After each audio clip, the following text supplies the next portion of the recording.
السلام عليكم ورحمة الله وبركاته. muuqaalkeennan ama mawduuceennan waxaynu kaga hadli doonaa haddii ilaahay yidhaahdo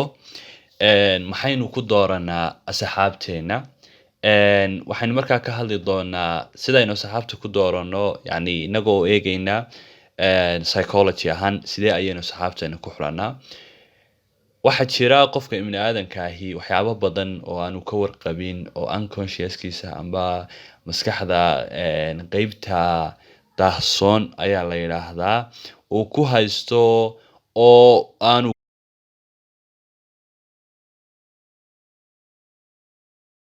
markaynu weliba ka hadlayno gaar ahaan social psychology-ga oon hore uga soo hadalnay. social psychology wuxuu yahay, waxaynu mawduuceennan kaga hadli doonaa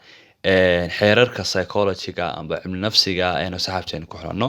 saddex xeer ayaa ugu waaweyn amba ugu caansan. saddexdaa xeer ayaa keena markaa qofku ciduu saaxiibada asxaabta u yeelanayo, lamaanaha u yeelanayo, xiriirka uu sameynayo in ay base amba asal u ahaadaan ayaa muhiima.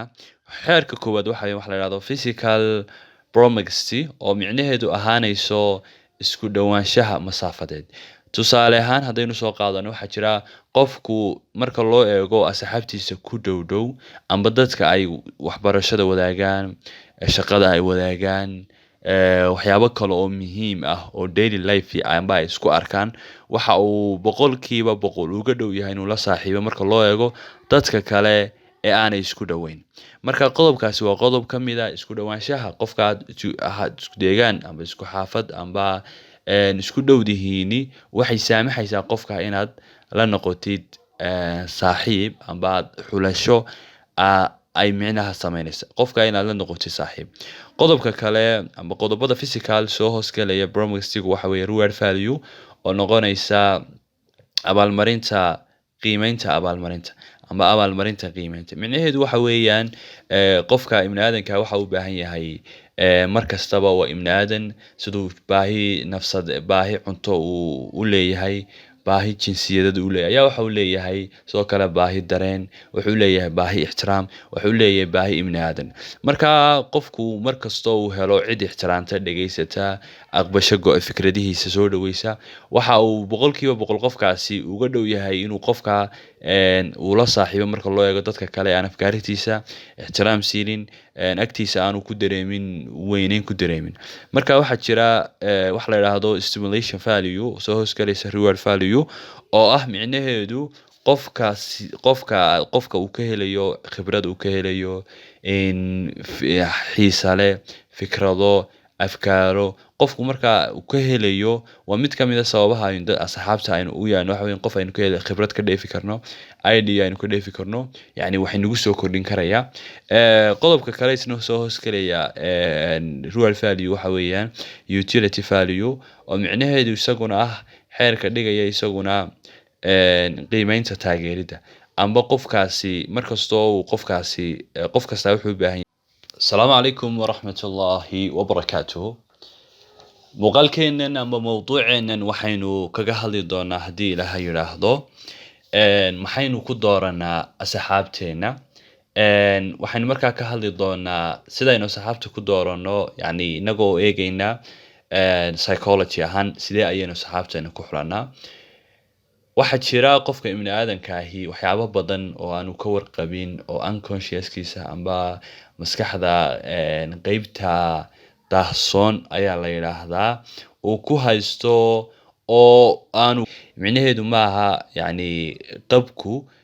waxa weeyaan waa wax muhiim ah markaynu ka hadlayno psychology-ga. micnaheedu kibirka ulama jeedno allahumma salli ala maxamed, qofku inuu taas maaha, laakiin waxa weeye qofku inuu qab lahaado, inuu sharaf lahaado, inuu qiyam lahaado, inuu aragti lahaado.